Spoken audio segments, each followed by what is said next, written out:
Wrestling fans around the corner, around the world, I'm Dan Marty. And I'm Savio Vega. Wrestling Insiders Special Edition coming up next. Stand by. Boston wrestling sports and the MWF explodes into a new year of unknown with professional wrestling content galore, and we need you to join our family. Every Tuesday night at 10 p.m. after we review the previous night's Monday Night Raw, it's Wrestling Insiders at your house with the unpredictable WWE Hall of Famer, Mr. USA, Tony Atlas. Wednesday nights after WWE, NXT, and AEW at 10 p.m., you never know who's going to show up on Wrestling Insiders Special Edition. Every Thursday night at 10 p.m. after our NXT and Dynamite review, it's Marty Jannetty's No Holds Barred Sex, Drugs, and Rock and Roll journey through the 80s and 90s on Wrestling Insiders Party with Marty. Friday nights after the lights go down at the Thunderdome on SmackDown, it's John Cena Sr.'s Wrestling Insiders Fabulous Fridays. Plus, look for classic clips, bonus live episodes, pay-per-view watch-alongs, and more. If you want early, ad-free access to all of our Wrestling Insider talk shows, our acclaimed studio shoot interview DVD library, and to help keep wrestling legends working during the worst of times, for less than a cup of coffee at Starbucks, join our growing family at patreon.com/Boston Wrestling. Expect the unexpected in 2021. This is Mick Foley. This is Harley Race. This is Shelton Benjamin. This is Mr. Wonderful Paul Orndorff. This is the Monster Abyss. And this is Daniel Bryan. This is JBL, and you're watching the MWF. Be there live.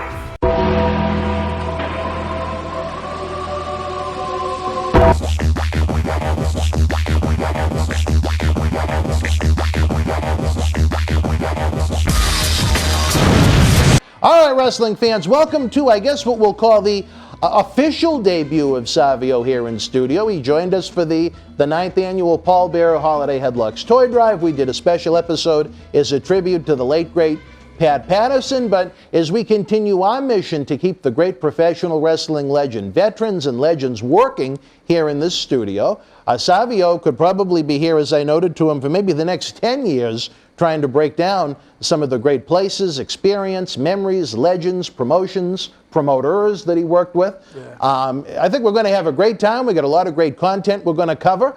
He is the man that our dear friend is with us every Tuesday night at 10 p.m., the Hall of Famer, Mr. USA, Tony Atlas, claimed saved his life. Now, I know you're probably going to want all the dirt on everything that went on with Bruiser Brody. However, this man has got some major things going on with that. So that's going to have to be, as we like to say, a different story for a different time. Yes. But as we can... Don't worry, we get there. We'll get there, baby. Yes. And I tell you this, I look forward to that because that was, when I was just a little guy, one of my absolute favorites when I started watching wrestling. Me too. I will never forget opening up the Pro Wrestling Illustrated magazine, because there was no internet or anything like that, and I was, if he died in '88, I was 7. Wow. And in the same, just within 2 weeks, Adrian Adonis died in a car crash, and the Brody murder took place, and it was like, you know, as a little guy, I was astounded. And like I say, we can go deeper, but I was there. It's still a headache for me. I love Brody. Work with him. Well, I worked with him when I was a security there in Puerto Rico. I was doing already martial arts and doing some wrestling, quiet. Nobody knows in the wrestling company, you know. And when Brody arrived in Puerto Rico, I was there as his security. Then I have the chance to work with him. I have the chance to him be in my car when I drive him from San Juan to the Ponce area, South area. The Carlos called me, say, hey, can you pick up Brody? I'm like, what the hell? I mean, they're here in San Juan, which are 5 minutes from him, and I gotta go 40 minutes to pick him up to go to the other side. But I'm happy. I'm happy to do it. You know, I was just pissed with the company, with the office, but I mean, boys. By that time, no experience and stuff like that. But I was happy. Pick up him, pick up Dula, and get in my car. Last conversation that I have with Brody, I was driving him from Ponce, and we finished, relaxed, couple of beers, And he said to me, T, you have good talent. Don't stay here. You could go to the States and make more money. And I'm like, good, great. So I say, well, later, because I translate, looking into the picture, a lot of things in my head, I said, well, I want to talk to him later to teach me or help me how to get to the States, when this shit happened. I don't know if I don't want to certainly cross the line with what we discussed beforehand, but could you say maybe just a couple of personal thoughts of what you thought of the man, Bruiser Brody? Great guy. Okay. I mean, to me, a lot of people said, oh, he was dead because he was maybe a shooter or whatever in the ring. He don't want to work with somebody. His situations happen. I don't know. I wasn't there, I can't say. But to me, my file, like I said before, I have to talk about my file. And my file says that he worked great with me. Even in Puerto Rico, I remember we working in Moca, which is to the west side area, TNT against Bruiser Brody. Oh, you worked him in a match? Yeah, okay. we work in a match, and we work in Japan too. Oh, really? Yeah. Oh, I didn't know that. Okay, yeah. really? One of the biggest tournament that Baba did, that was my first time in Japan. Abdullah Wow. took me there. That's when I don't know if you see the picture, that's the famous side kick that I give Giant Baba to the chin. The only You guy. connected with Giant Baba's chin? I got. Oh, you're going to show me that picture the video. at some point. I got the video. The video I got of the it. picture. Wow. I will show you. Now, see, I'm not all that familiar with your career in Japan, so that's going to be interesting as this series Yeah. develops. These, everybody loves to hear about the WWF and the WWE stuff, but I mean, look at the personalities and the memories and the legends that you dealt with all over the world. yeah. So that's going to be really cool to get into. But I'm working also on the book. And look at all these books we have here. You found the perfect place to promote it. Yes, I will. So Hopefully Savio is going to be with us for the long term. I get Yes. a great vibe off of what we've produced with him already. He's a man with a heart, as he's really tried to help out with the Paul Bearer Holiday Headlocks toy drive. And anyone that tries to help honor this guy's memory, they're a friend in my book. But, thank you. oh, geez, I guess they didn't like what we said. Firecrackers. But a lot more to come on Bruiser Brody and his book and some other great projects that he's working Yeah. on. But I don't know whether I should be happy or have a little heat with you for saving Tony Atlas, because if you saw how often that Tony Atlas calls me, maybe it would have been better if it was done with an 88. Because I tell you, when you get 7 or 8 calls a day from Tony, when you're trying to make video magic happen here at the studio, you're ready to rip your hair out. You know what I mean? Tony is a man that I think it's safe to say he likes to talk. Yes. Oh yeah. I hear one time, and this is not bad against women, but say women could talk 50,000 words a day. 50. I said, well, some other people talk 100, and I think Tony is in that level. He's 150. He's 150. Some of our episodes that you'd think might go 20, 30 minutes, sometimes go 60, 90 minutes. Yes. It's just like the phone calls with them. I've literally, sometimes I'm at home and I'll say, oh, I don't want to answer this. He's like, okay. I say, well, anytime. I don't know if you're familiar with what's going on with his wife the past year or so. Oh, no. Oh, you didn't know? No. Well, in June of 19, talk about a crazy week. Dutch Mantell was supposed to be here with us, and Dutch wound up in the hospital. That same week, Tony's wife had a stroke up in Maine, and she's been hospitalized ever since. They took her, she's unable to work, obviously. They took her Social Security check, so she gets $40 a month now. And then with coronavirus, Tony lost all of his wrestling bookings and very few personal appearances to be had. So this talk show, it helps him a great deal. Not only that, but are you familiar with his artwork? No. You didn't know? Oh, I'll have to show you some of it on one of our breaks. Tony's artwork is phenomenal. So the artwork. His artwork. Yeah. Yes, sorry. Yes. We've been able to get him so many commissioned art pieces. Good. It isn't even. And he's good. He's great. So at least we're helping him live. Yes. Like we said, that's what it's about to me. Let's keep the wrestling veterans going. Let's keep them working. When you mentioned that in the beginning, we went to stories and stuff like that, and I forget now. You mentioned it, and you mentioned it again. Thank you for what you're doing. That's great. Hope somebody else in the States, Puerto Rico, whatever, do something because 2 help more and 3 help more. And because, I mean, you know us because you love wrestling like we love wrestling. And we went a little bit further and we jump in the ring and give you good memories and happiness. And once we finish with X company or whatever, we going back to our normal life because injury cannot let me wrestle or nobody call you or whatever. And something like this help because some of the guys, the business got in their heads and they go crazy. And they love to do more because they physical, maybe the body say no, but the mind say yes. And that's one of the things that I love from Japan.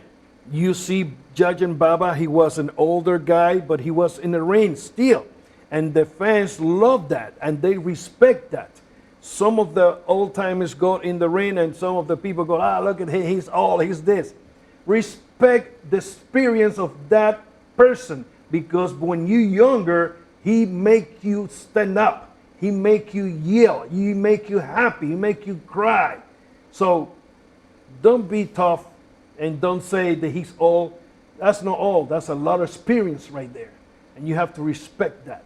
And what you're doing, brother, bless you. Thank you. I really appreciate that. I tell you, you want to thank me? Also thank him because I'll never forget it. I'll tell the story since he's passed now. I don't know if he'd want it said while he was still living. But I don't know if you're familiar that his wife battled cancer 3 times. Yes, I remember that, yes. And because WWE didn't offer health insurance, he had to leave the industry to go back into mortuary science, which he had a degree in because it offered health insurance. Yes. Imagine Paul Bearer, the real WWE superstar, working at a funeral home. It's a true story down in Mobile, Alabama. Yeah. He went through $400,000 to try and save that woman's life. And she withered away, and she passed away. Man. And you know what? And you know how hard that was for him to sit there and watch that? But you know what? I think it's another great way we can honor his spirit by doing these types of talk shows, by being able to extend the guys a platform to share their experiences, their stories, earn a little extra income. And like we said, WWE, they bought all the video libraries they bought. They're entitled to tell wrestling history any way they want to. They're entitled to do that. Yeah. It's their content now. But that doesn't mean there aren't a lot of great legends and veterans out there that have very interesting, unique stories to tell themselves. Like we mentioned earlier, will there ever be a Bill Eadie and Barry Dasso 3-disc WWE DVD? Wow. Probably not. But think of the vault of knowledge and experience that just those two, and I mentioned them because they've been here in the studio with us before. They're great people. I wrestled them in Puerto Rico. Really? When they're still in WWF. Billy and, that's right, because didn't Monsoon have a piece of it? Monsoon was part owner of that company. And Bill and Barry went down? They went there. I didn't know that. Was Judging Warrior and me, TNT, against those two guys. Great match, easy night. Was a big show. And man, it's like I told you, that's why Stone Cold and me, we have such a great chemistry in the ring. Because we don't knowing him, he was wrestled with Atlanta, Texas, Florida, in that area. You just never came cross paths. And never, because I was in Puerto Rico. Right. And but I was wrestled with Scott Hall, wrestling that area. Alpha Sika come from New York area. Ray Candy coming from Louisiana area too. And such other peoples. And Redneck Dick Murdoch. Yep. Murdoch. He was Booker. You have from Tennessee area, Eddie Gilbert. His dad. Hot stuff. Hot stuff. I mean, worked with many guys. So when I got together with Steve, we put that experience that we don't know each other to work. You still put the puzzle pieces together. And we know how to do it with blind our eyes, close our ears, close our mouth, close whatever you want, and we put it together. And we put it together is, whoa, magic. Then from there, they signed him, and we wrestled all over the United States, I don't know how long.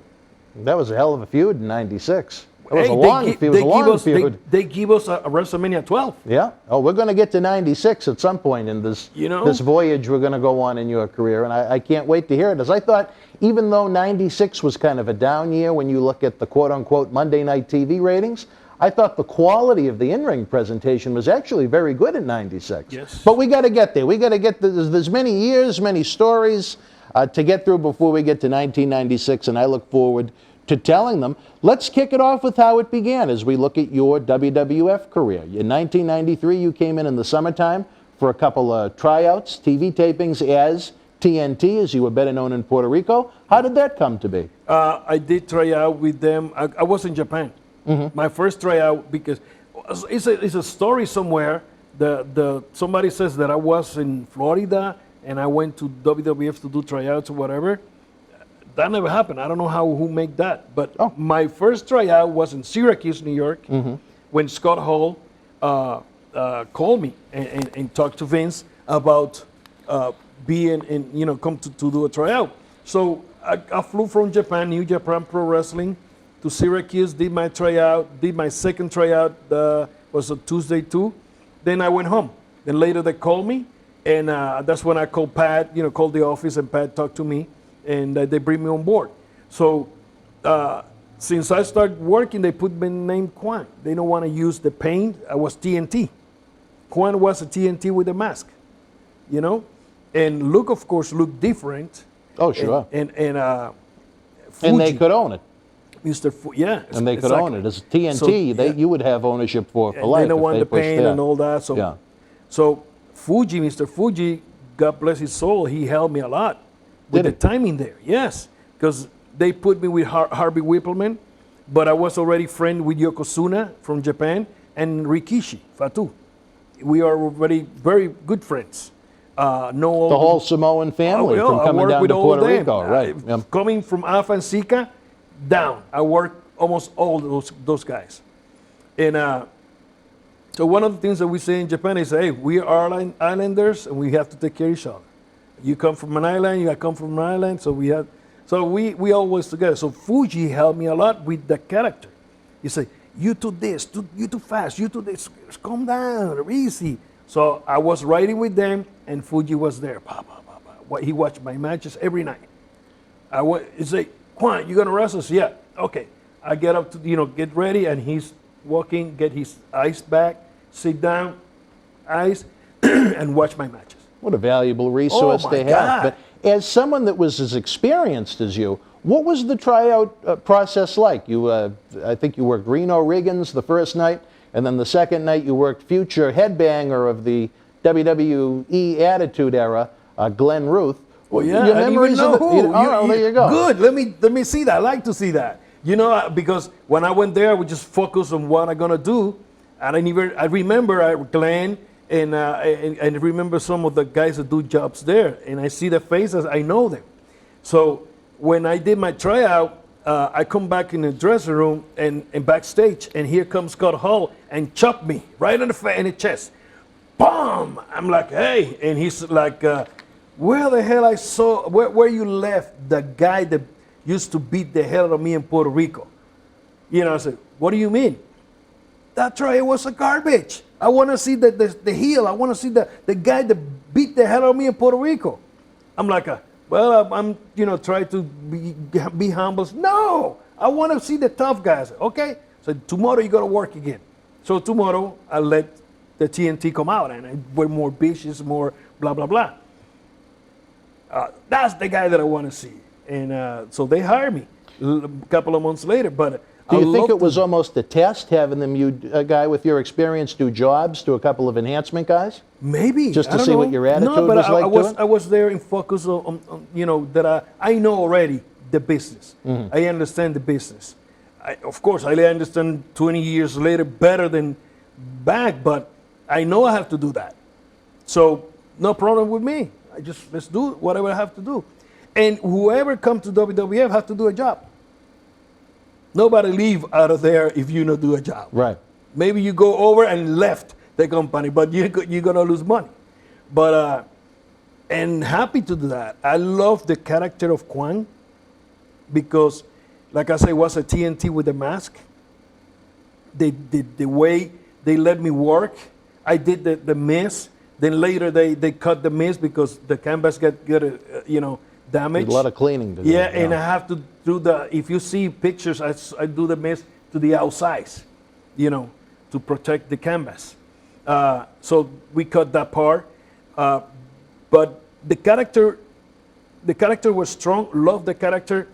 And what tell me later, years later, why the character was strong, analyzing when I wrestled Bret Hart, Monday Night Raw, taping week, was taped a week before. They would tape 3 episodes every TV taping on those Raws. Yeah, they do 4 hours a day. They did the first hours next week, live, the 2 others, and tape the last one. So I'm in the first hour with Bret, but Bret over was late. So he liked to show up late. When the show start live, we can do nothing. I have to just wait. So till we tape the first hour and the last hour. So they backwards everything. So, all right. And I have that match with Bret, and we break the records of rating of that Monday Night Raw. Really? With that match. So when I come back next week, everybody's congratulating me. Hey, man, good. What the hell? You break the records of rating that week, that show. You and Bret. Whoa. So that tell me that the people believe that Kwang was enough tough guy to beat Bret. Yeah. Then later go for the belt, which could be good, but he was in the middle of some storyline with somebody else. With Owen at that point. Maybe. Yeah. I don't know. Well, let's talk about this now. July, you have these tryout matches. Kwang eventually saw his television debut in January of '94. What was going on in between, and how did the Kwang character kind of develop when they decided to bring you into the company? Well, TNT already, I was doing what I was doing with TNT. Kicks here, kicks there, doing blah, blah, blah, blah. And when I do that, they let me be me. Mm-hmm. So we got 1, 2, 3 Kid, which do some karate kicks and whatever like that. So we put it together, the thing with, what is it called? Hakushi, the Japanese guy, Adam Bomb. I was in the lower car doing some damage there or getting experience too. But I wish them grab that character and put it in another level. I think that character was ready to do that. Do you know who came up with the Kwang gimmick and name? No. They just tell me, let's put the name Kwang. They flew me to the office. We do some things there with the mask or whatever to do a little opening show or a little opening week video. By week, yep. Yeah. And we did something with boards and we do blah, blah, I don't know what the heck. They use a little bit, then they switch, they start making better and better. But I love that character, man, to be honest, because it was me. One of the funny things is they say, well, we're going to put you a mask and your name is going to be Kwang. And I say, okay, Kwang. This is going to be like an Oriental guy, yes. So I said, well, I need a mask in where you cannot see my eyes because I'm not Oriental and nothing. Right. So they did a prototype mask, one of the girls there. I saw the picture the other day where you could see my eyes and whatever. I say, no, we need to do something darker and better. So they make this mask. I sent to the mask to Mexico to make better masks and a lot of things. But I love that character, man, to be honest, because it was the TNT. But have great matches with 1, 2, 3 Kid. Oh, we beat the hell out of each other. I mean, we don't hurt each other, but we touch, with the martial arts and stuff like that. Some great stuff as '94 went on. Good. What kind of a contract were you offered? In '93, they didn't have the downside guarantees that would become infamous nowadays. Was it the typical, well, we'll bring you in for every TV taping at $150 a shot, or? No, they give me a contract, 150, starting. 150 grand minimum? Yeah. Downside guarantee? Yeah. In '93? Yeah. Really? Yeah. Oh, that was virtually unheard of. You did pretty good for yourself. Yeah, they take care of me. I don't know. Maybe they have some plans, and down the road they change. I don't know. That's their. But I have a good contract with them. Now, was it for a certain amount of years or? The whole year. I was booked all the time. It was a 1-year contract? No, that was 3 years contract. 3-year contract. Okay, so that took you through 96. Yeah. So they take care of me. They take care of me. I mean, I did what I did. Then they switched the TNT. I mean the Savio Vega, and I continued. Then we renewed the contract. And, What? Yeah. And I mean, like I said, maybe they could give me more, of course. But by that time was too the court stuff with Vince. Remember? About steroids, and the company spent a lot of money. You know, they were in lawyers peril for a long time. Yeah, We'll get there as brother, the what's the point story where continues. We pry that he come clean. Let me ask you this. Kwang, beyond the great vignettes, when you first came on the scene in WWF, as we mentioned during our Pat Patterson tribute, it was almost an emergency. Ludwig Borga broke his ankle, I believe, in a match with Rick Steiner at Madison Square Garden in January of 1994. Beyond WWF needing you right away to make a Royal Rumble debut, which was your on-television debut, even though you worked beforehand, you were put into main event spots on the house shows. A lot of nights it was you and Yoko, who was the WWF World Champion, working Tatanka and Lex Luger. Memories of those early main events that you had on the house show loop. You did it right here in Boston in January of 94. Worked this area many times. When the new Boston Garden was open, if I'm not wrong, that also happened in Chicago Bull, the Chicago Bulls building. We are the first one to wrestle there. In Boston, it was the second event. Yeah. Oh, there was a band that opened the new building. Okay. Who was it? Okay. But you guys, WWF was the What's the second second? event ever in the new Boston So to Garden me right now. we were the first one. And you worked Bear I worked that night. Who? Bear, Godfather. Or Was- Karma at yeah. that point, yeah. Was him? I remember in Chicago was Adam Bomb, if I'm not wrong. That was a dark match for SummerSlam, but we'll get to Yeah. that point. Yeah, but you guys opened the United Center in Chicago. Yeah. So what was it like? I mean, again, coming into a new territory, new gimmick. You were no longer TNT. You were now Kwang. Now all of a sudden, you're in the main event of these house shows with the world champion, your old buddy Yoko, working with Luger, who was attempted to be groomed to be the new Hogan, and Tatanka. Yes. Don't know Lex and Tatanka. Trust, of course, Yoko, and we come with the same book under their arm. You know, we coming to work hard for the company, and I always learn back in Puerto Rico the try to be the best match of the night. Doing that, I mean, the fans gonna be happy because they gonna. I mean, their money is there, and they put that money there, and they're gonna be happy because at least they see one match. They care about the fans, and I always work inside the ring to try to get the fans happy and leave happy. If they leave in talking, I love they talk about my match, you know. And but working with those guys, everybody very professional, everybody nice, clean, good stuff, and we work for the company. We don't work for me, so I work with the company, and we did great matches, man.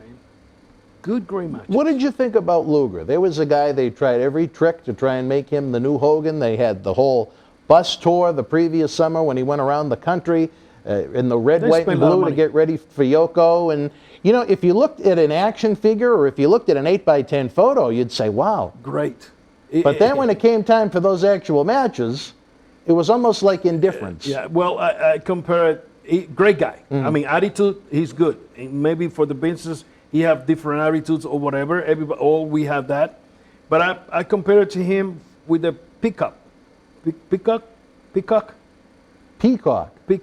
What do you mean? You know the Peacock? No, I know a peacock, but how do you compare him to a peacock? You see the Peacock when open, the feathers Oh, look okay. beautiful, but when sing go, so don't give you a nice song, you know? So it's like it looked good, nice, but the working was like different. It's like hard to break, you know, to work or whatever, you know.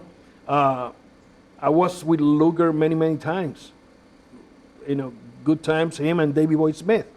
They wound up teaming about a year or so later. Yeah, it was the Allied Powers. And I went to them, and the motherfuckers train heavy, you know, good. And I learned how to do some works too. And but in that, it's like I say, they put a lot of money on him, but it's the same happened with Rock when they tried to push rocks through the throat of the people, and Does the Rocky people started Maivia, going yeah. sucks, and the people went sucks. They don't want it because they tried to push it so hard. So the smartest stuff was turning heel.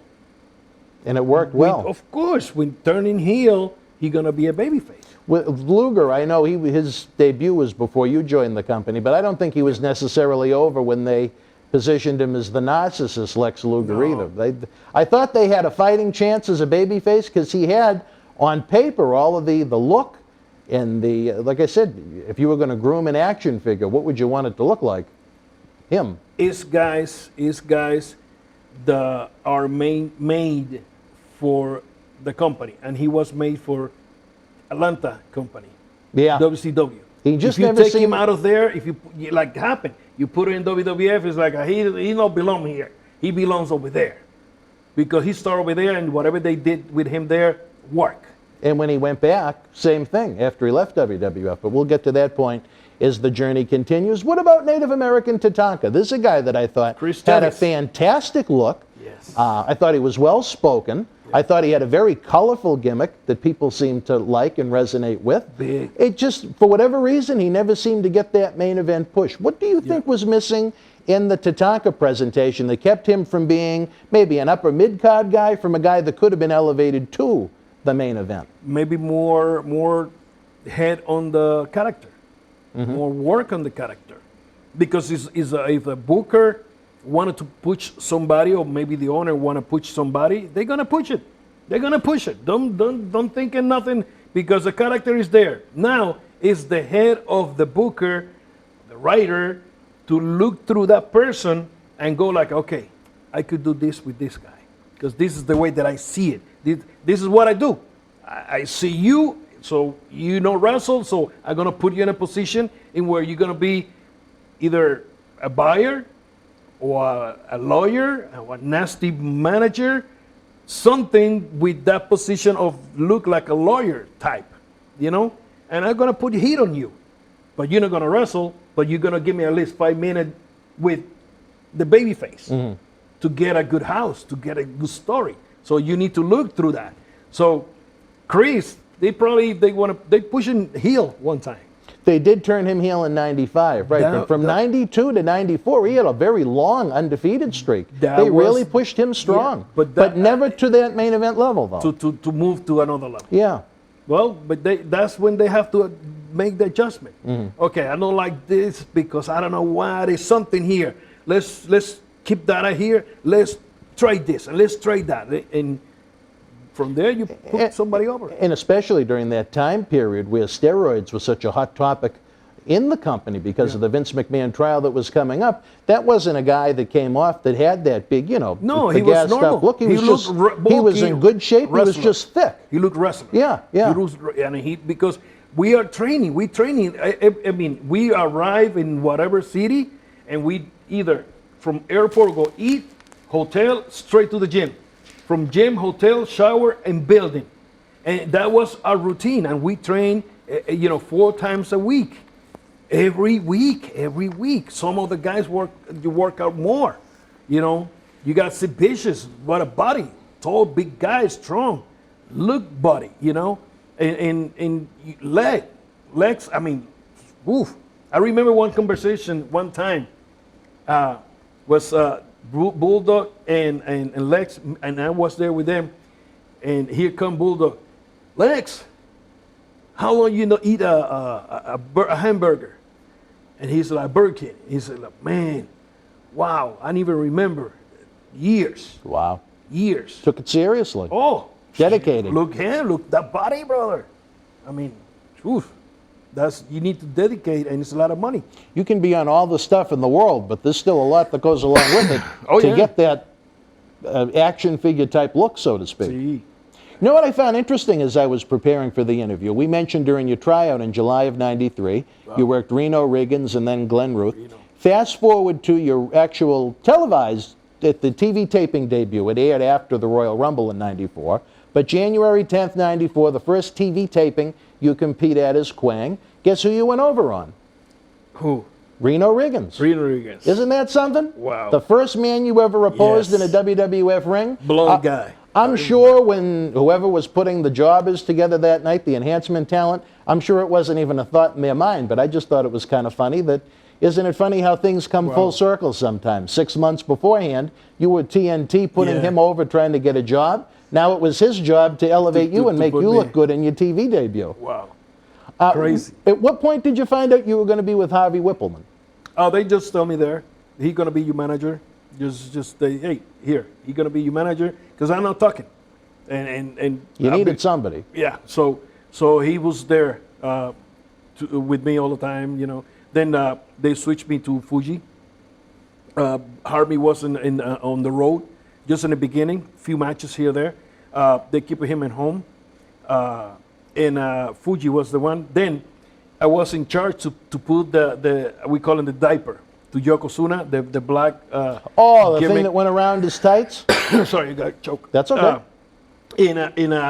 Yes, I was the one in charge, because they had one of the girls doing it, one of the make the customs. She was doing it, and so it was another ticket that they say, okay, let's teach Savio Kwang to do it, because he's on the road. Fuji, you know, he was already older to do it. Kind of tough for a guy. That was my job. Yeah. I said, okay, baby, let's put your diaper on it, and we put that on Yoko, and. You changed Yoko's diapers. I did. I sleep with that man, protect that man. That was my crew, man. That was the good times. In early '94, when you started traveling on the road, who were your companions? Was it Yoko? Or? No. Before, when I started here, was Scott Hall. Razor, okay. Yeah, Razor. They put Razor with me, and I see them all the time with the map. Okay, we go route this, and we go Maps. Yeah, maps. That's when I realized, okay, it's better you buy your own map, because you're gonna be by yourself anytime soon. So I one time we stopped in this convenience store. We stop all the time, and I went straight there to get my map. I picked this map. I still have that map with me at home, and I said, oh, this one here, and I start mark where we're gonna wrestle. Then when they give us the papers with all the towns and all that, I just mark and start looking around. You already had learn how to, get the rental cars, the hotels, and start signing cards to get discounts and stuff like that. So we talk, the boys talk. It's like, hey, go to such and such a rental car. They're gonna give us blah blah blah percentage. So everybody goes there. What about this hotel? That hotel is booked over here. We book, we help ourselves, and you had connections in a lot of towns. I know here in Boston, at the Hilton, we had Annie the Ass Eater. So what more could you ask for? Yeah, and they have more experience than me there. Yeah. So I was asking. Then when I was with Fuji, that crew, so Uncle know where we're gonna stay. Oh, we're gonna stay here. Is that what you called Fuji, Uncle? Fuji, Uncle Fuji. And I just call, get my reservations, and sometimes he just call, I got 5 rooms already. So we book. Oh, wow. Hey, I got this. Yoko get the car. So it was good. I mean, Yoko have a pay car for him. So now, he must have needed something large. we always in, Did he have a in van Cadillac, Cadillac? or Lincoln. Could he fit did he need the back seat? He's sitting in front, but the seat was back all the way back, yeah. And Fatu Rikishi was driving sometimes, me. And they're in the back. I love always drive. You like to do the driving? Oh yeah, I like to do the driving. And here come Fuji. Always sit down in the car. Soon he locked that door. He's already sleeping. So I'm going to guess. Hopefully he didn't do too much driving. No, never. And let him book the rooms. Yoko put his music and passed out to sleep. Sometimes Rikishi there and Rikishi me talking. Sometimes in a car, you got the 3 babies sleeping, and I just drove, I know where we're going, so nice. I learned fast. I got my map, and one time story was Uncle Fuji in the back, Fatu next to me. I was driving, and Junior says, we are close to the town. We are in town, but I don't know what exit. And he said, Uncle. He's like, yeah, where's the exit? just like that, and Fuji just sit up and say, right here, like that, right here. And Junior just went at me. I was easy, watch out. So we got the exit, and Junior and me, we look at each other. He know, of course, 40 years in the road, he know every exit, he know every, it's right there. Telling you, he just wake up and you could ask Fatu. You could ask him. Uncle just get up right here. And we just turn right there. And then went back to sleep? And they don't, because we arrived at the building, whatever it was. But he just right there, he just right here. We are like, what the heck? But he know. Well, think of the time he spent in the WWF, my gosh. And everything was He probably knew those cities like the back of his hand. Everything was driving, no airplane by the time. Yeah, right. And then when it was just Northeast Territory, there was no flying. So he, again, like the back of his hand, he knew those cities and so on and so forth. Exactly. So you had some good travel companions and probably a lot of fun. One of the good beginning was in Louisiana, Mid-South. Dick Slater, his girlfriend, which she was half Puerto Rican, Oliver Humperdinck and me. We wrestled in New Orleans. Coming back is, let's go to Bourbon Street. So I hear about Bourbon Street, but I'm thirsty. They say, let's go to this bar. So I look in what to drink, and I see this Hurricane. So I said, give me one of those Hurricanes. Give me a big glass and just drink that like water. Thirsty. Say, hey, take it easy. That knock you out. I'm okay. I'm a tough guy. Give me another one. It's easy with that. I drink that. I remember I was eating a hot dog. Next, I was sitting in the front of the door, knockout. The other time, I remember I was in a car. Oh my God, I threw up right there. Really? Oliver is like, oh my God, what are you doing? Get out of the car. And next day, headache. It was one of my first too much drink night. And were you a big drinker back then or no? No. I was a puppy. Just but tastes like orange, don't taste like alcohol, and look like Gatorade. So I just drink that like water. I'm thirsty coming out of the match, and my God, whoa! It hit you. Oh, knocked me out. It hit you. Knocked me out.